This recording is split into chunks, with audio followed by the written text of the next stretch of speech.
Site selections ये एक businessman के लिए बहुत ही इम्पोर्टेंट और प्रोमिनेंट टॉपिक होता है।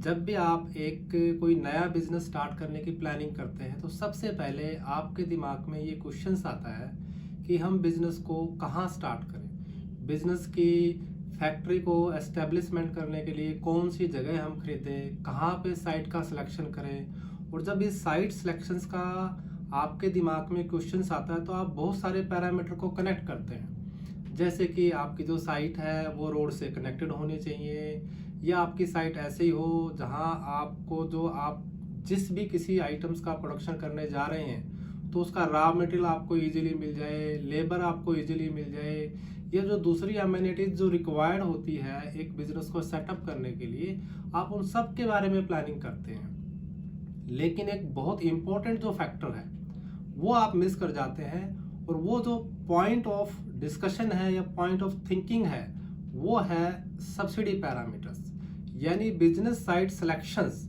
और जो सब्सिडी है ये भी बहुत ज़्यादा एक इंटरकनेक्टेड टॉपिक्स है।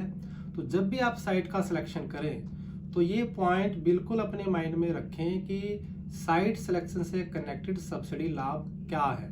तो आज की इस वीडियो में हम आपको वही टॉपिक्स उसके बारे में डिटेल में इंफॉर्मेशन शेयर करेंगे कि जब भी आप साइट सिलेक्शन करें तो कैसे आप सब्सिडीज के टॉपिक को कनेक्ट कर सकते हैं और अपने सब्सिडी लाभ बढ़ा सकते हैं। तो सबसे पहले जो आपको पॉइंट ऑफ कनेक्ट यहाँ रखना है वो ये है कि गवर्नमेंट की पॉलिसी। आप किसी भी स्टेट में किसी भी जगह अगर आप कोई बिजनेस शुरू करना चाह रहे हैं तो सबसे पहले ये देखिए कि उस स्टेट स्पेसिफिक की, उस स्टेट गवर्नमेंट्स की लैंड से रिलेटेड, साइट सिलेक्शन से रिलेटेड कोई पॉलिसी तो नहीं है। फॉर एग्जांपल्स आप देखेंगे कि हर एक स्टेट चाहता है कि उसके स्टेट में इकोनॉमिक डेवलपमेंट हो, वो इक्वली हो, यानी सब जगह पे एक इक्विलिब्रियम सेटअप हो इकोनॉमिक डेवलपमेंट का, इंडस्ट्रियल डेवलपमेंट का। इस पॉइंट ऑफ व्यू से गवर्नमेंट क्या करती है, को जितना भी ज्योग्राफिकली लोकेशंस होता है उसको कुछ कैटेगराइजेशन कर देती है, जैसे block A, block B, block C, block D, या कुछ ऐसे जोन डिफाइन कर देती है जिनको हम स्पेशल इकोनॉमिक जोन बोलते हैं, या कुछ ऐसे फूड पार्क, जैसे पर्टिकुलरली पार्क एस्टेब्लिशमेंट हो जाते हैं, इंडस्ट्रियल पार्क जिनको बोलते हैं, वो पार्क लॉजिस्टिक पार्क भी हो सकते हैं, फूड पार्क भी हो सकते हैं, या कुछ ऐसे क्लस्टर डेवलप कर दिए जाते हैं जैसे कि एग्री बेस क्लस्टर होते हैं जिनमें पर्टिकुलरली एक टाइप के बिजनेस सेटअप करने का गवर्नमेंट का फोकस होता है। तो जब भी आप किसी भी स्टेट में प्लानिंग करें तो आप ये देखें कि वहाँ की स्टेट गवर्नमेंट की क्या पॉलिसीज है, वहाँ ब्लॉक कैटेगराइजेशन क्या है, क्या कोई इकोनॉमिक जोन है, या जैसे कि इंडस्ट्रियल क्लस्टर होते हैं, या गवर्नमेंट के ओन कुछ, जैसे हरियाणा में HSIIDC है, हरियाणा स्टेट की खुद की इंडस्ट्रियल डेवलपमेंट कॉरपोरेशन है। ऐसे ही हर एक स्टेट की अपनी अपनी इंडस्ट्रियल डेवलपमेंट कॉरपोरेशंस होती हैं। तो आप साइट सिलेक्शन कहाँ कर रहे हैं, जब आप साइट का सिलेक्शन कर रहे हैं तो आप अपने रेलेवेंट स्टेट की गवर्नमेंट पॉलिसीज को रीड आउट कीजिए। मैं यहाँ ये पॉइंट आपको इसलिए कनेक्ट कर रहा हूँ क्योंकि स्पेसिफिक जो साइट्स होती हैं या जैसे जहाँ गवर्नमेंट चाह रही है कि डेवलपमेंट हो, वहाँ कुछ ग्रांट्स या इंसेंटिव्स लाइन अप होते हैं। फॉर एग्जांपल्स आप जब भी साइट का सिलेक्शन करते हैं, जैसे हम एग्जांपल्स के रूप में ले कि आप हरियाणा में सपोज मान लीजिए कहीं किसी साइट का सिलेक्शन कर रहे हैं, तो हरियाणा में क्या है, ABCD 3 क्लासिफिकेशंस है, या पंजाब में आप काम कर रहे हैं, तो जिस जगह भी आप काम कर रहे हैं तो गवर्नमेंट की पॉलिसी मिलेगी, जब भी आप साइट बाइंग कर रहे हैं तो आपको स्टाम्प ड्यूटी पे करना होता है। अब फॉर एग्जांपल्स आप हरियाणा में अगर आप ये प्रोविजन देखेंगे तो A ब्लॉक्स में अगर आप साइट सिलेक्शन करते हैं तो वहाँ स्टाम्प ड्यूटी रिफंड आपको नहीं मिलेगा। अब यही साइट अगर आप D में जाएंगे तो वहाँ 100% आपको स्टाम्प ड्यूटी का एग्जम्पशंस मिल जाएगा, यानी जब आप लैंड बाइंग करते हैं तो जो स्टाम्प ड्यूटी आप पेड करते हैं उसका आपको रिम्बर्समेंट हो जाता है या रिफंड हो जाता है।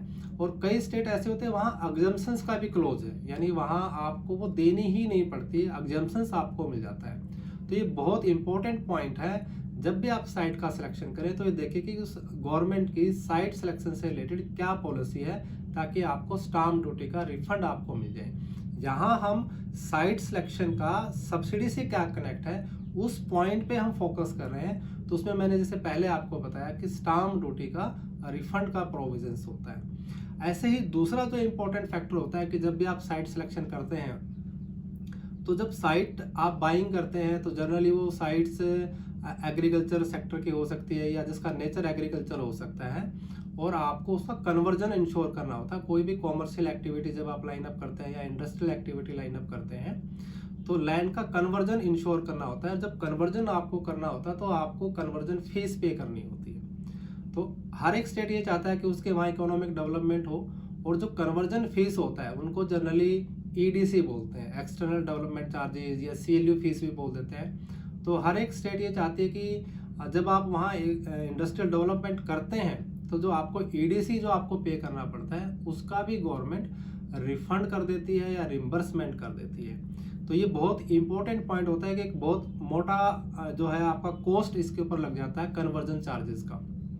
तो आप कन्वर्जन चार्जेस को भी सेव कर सकते हैं जब आप साइट सिलेक्शन करते हैं, जब इस पॉइंट को आप फोकस रखते हैं। ऐसे ही गवर्नमेंट के बहुत सारे अपफ्रंट बेनिफिट होते हैं कि जैसे आप उस एरिया में पर्टिकुलर अगर बिजनेस सेटअप करते हैं तो आपको इलेक्ट्रिक ड्यूटी का एग्जम्पशन मिल जाता है, आपको एम्प्लॉयमेंट जनरेशन के लाभ मिल जाते हैं, या गवर्नमेंट के कुछ ग्रांट्स के प्रोविजंस भी होते हैं। जैसे रिसेंटली अभी मिनिस्ट्री ऑफ फूड प्रोसेसिंग्स ने एग्रीकल्चर जो प्रोसेसिंग क्लस्टर है, अगर उनमें आप कोई फूड प्रोसेसिंग यूनिट सेटअप करते हैं तो 35% से लेके 50% तक की ग्रांट्स के प्रोविजंस है। तो ये जब आप साइट सिलेक्शन कर रहे हैं, ये बहुत ही इंपॉर्टेंट पॉइंट होता है कि आप सब्सिडी को कनेक्ट कीजिएगा।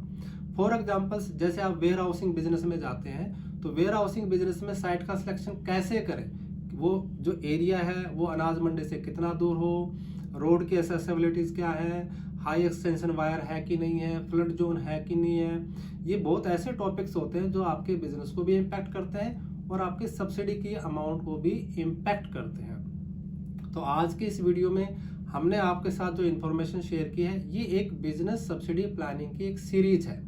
यानी जब भी आप बिजनेस को इनिशिएट करना चाहते हैं तो उसमें जो सब्सिडी फैक्टर है उसकी आप प्लानिंग कीजिए, और सब्सिडी फैक्टर में सबसे इम्पोर्टेंट जो फैक्टर है दैट इज साइट सिलेक्शन। तो how you go for the site selections, what are the basic needs you need to ensure at the time of the site selections। Site selection से आपके subsidy लाभ बढ़ सकते हैं। तो जब भी आप कोई बिजनेस प्लान करें, एक्सटेंशन का प्लान करें, तो साइट सिलेक्शन को बड़े ध्यान से चूज कीजिएगा और उस पर सब्सिडी प्लानिंग को केयरफुली आप इम्प्लीमेंट कीजिएगा।